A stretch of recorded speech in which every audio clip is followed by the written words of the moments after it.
Shabbos, stay tuned. There's a Gavaldiga podcast. Rabbi Steve Geller does a Gavaldiga Zach, and that'll be coming out this week. Torah Giants on Chumash. Shalom Uvrach, and welcome to the weekly piece on the Parsha from Torah Giants on Chumash, written by Rabbi Yitzchak Meir Goodman, the Rabbi Emeritus of Young Israel Rockaway. Sit back and enjoy.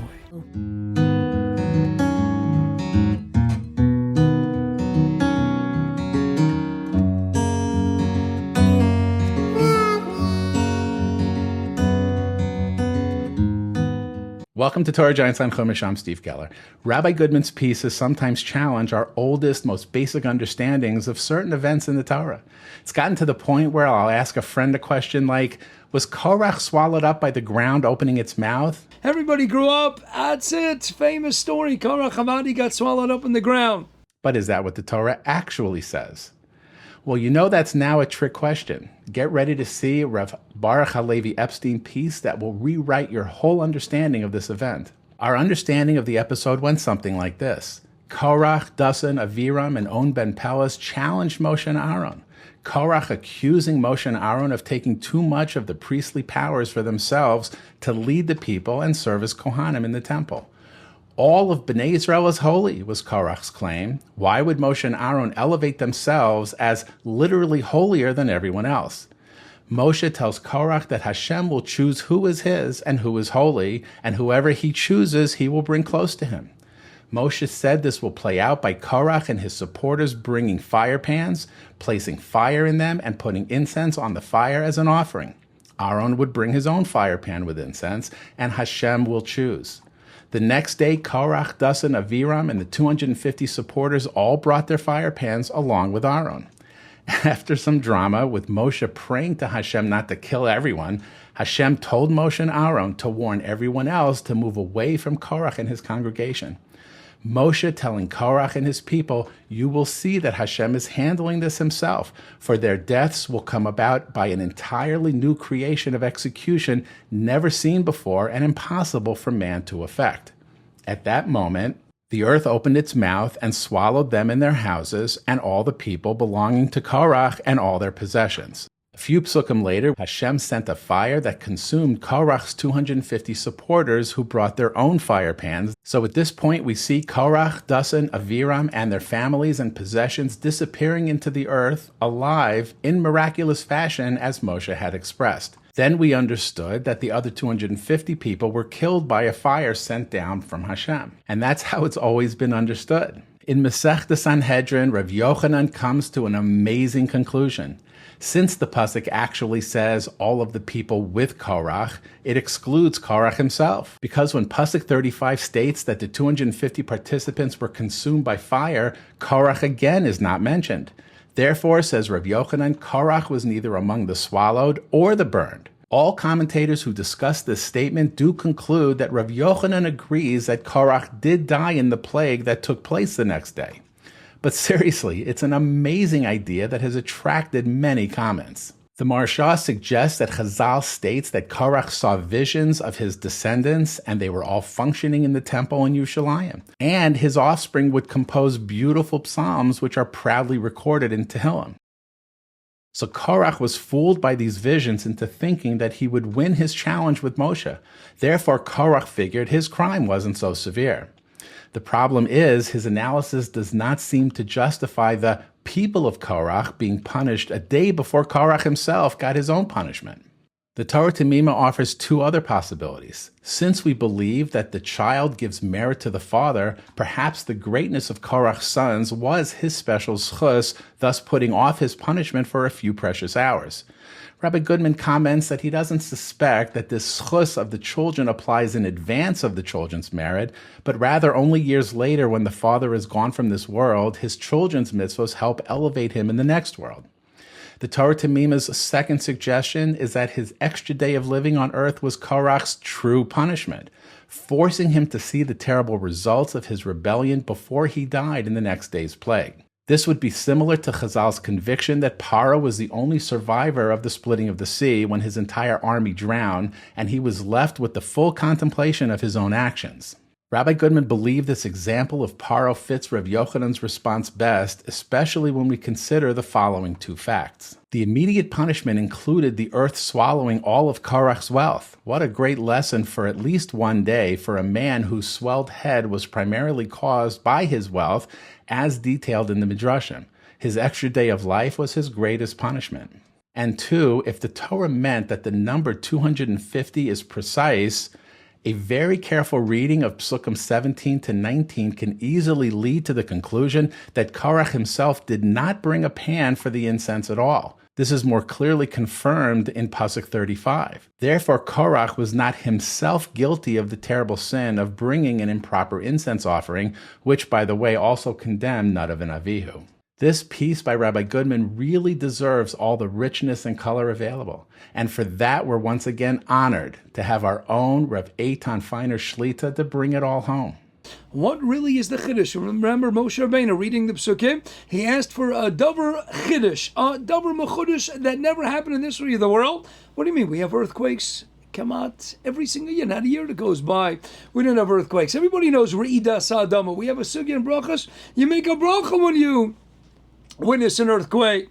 So what really is the Chiddush? Explains the Talmud L'chsam Sefer in the Sefer Likutei Chaver Ben Chaim Chelek Dalet and Daf Yud Beis, quoting his Rebbe, the illustrious Sam Sefer, and it's based on Ramban. And the Sam Sefer explained, an earthquake opens up and it stays that way. The Chiddush was, over here the ground opened up its piha, opened up its mouth, swallowed them, and that's it, and then closed up shop, and you didn't see a roshim, you didn't see a line, you didn't see a mark. It's as if nothing ever happened. That was the Misa Meshuna, that was the Davar Mechudesh. The ground you open up, have a bite to eat, go back and swallow it up as if nothing ever occurred. That was the Nekuda Mechudeshes, that was the novel idea and swallowing them up. And certainly there's a lot of homiletics to elaborate upon. Obviously, that you open up your mouth and you challenge the authority, the ground's going to open up its mouth. We go up in life. Korach went down, but did he go down? So that's what Steve was explaining. Based on Rabbi Yochanan, he didn't necessarily die. Well, let's take a look at the Pesukim. Let's keep in mind, and again, this is up to different interpretations amongst the myriad commentaries, but let's fast forward to Sefer Devarim to Mishnah Torah. We're chazering so many events. Let's get to Parshas Eikev. Unbelievable. Here we are in Parshas Eikev, Perkid Aleph, and in the beginning of Sefer Devar, Moshe Rabbeinu was rebuking Klal Yisrael, reminding them of the sins of the past. Now let's keep in mind, he spends a lot, over 20 psukim, talking about Chet Ragdim, talks about Chet Egel, sin of the golden calf, talks about the Mapilim, sin after sin, rebuking them, giving them Musar Chodesh Shvat, and then we get to what? Parshas Eikev, Perkid Aleph, Pasuk Vav.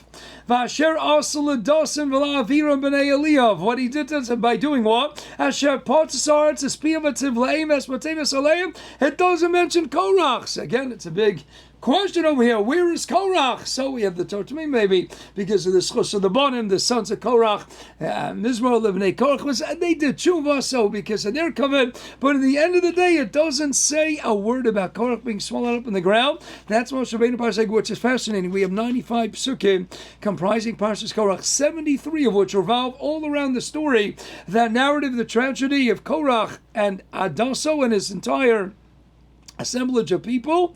And you know what? 73 to 95 psukim, and we only have one pasuk in all of Sefer Dvarim that captures what it was all about, and it doesn't mention the word. Glaringly absent. Korach does not appear. It's all about Dasan and Aviram. Okay, maybe David HaMelech Tillim is going to address it. So let's take out a Tillim. Tillim, keeping in mind the intermediary between Torah Shapeh, the Vilna Gaon, Arizal. Every word was penned up Ruach HaKodesh. So here we are. Join me in Kapitel Kavav, number 106. Unbelievable. What happens over here? Are we talking about what? Vayikanu l'Moshe v'machan Eliyahu. So they were jealous. What do you mean they were jealous? Wasn't it just Korach? Not a word about Korach. Posik Yitzayin, Kapitel Kovav. Tiftach eretz v'tivla dosan, v'tachas al adas aviram. And the ground opened up, it swallowed up Dosan, and it covered over, concealed the assembly, the congregation of Aviram. Where's Korach? Once again, blatantly absent, glaringly omitted. Not a word about Korach. It's all about Dosan. And it's all about Avira. Where is Korach? Seems to be a sachiyas. Many commentaries give us different interpretations, but it seems to corroborate Rabbi Yochanan's opinion. This was not about the ground swallowing up Korach.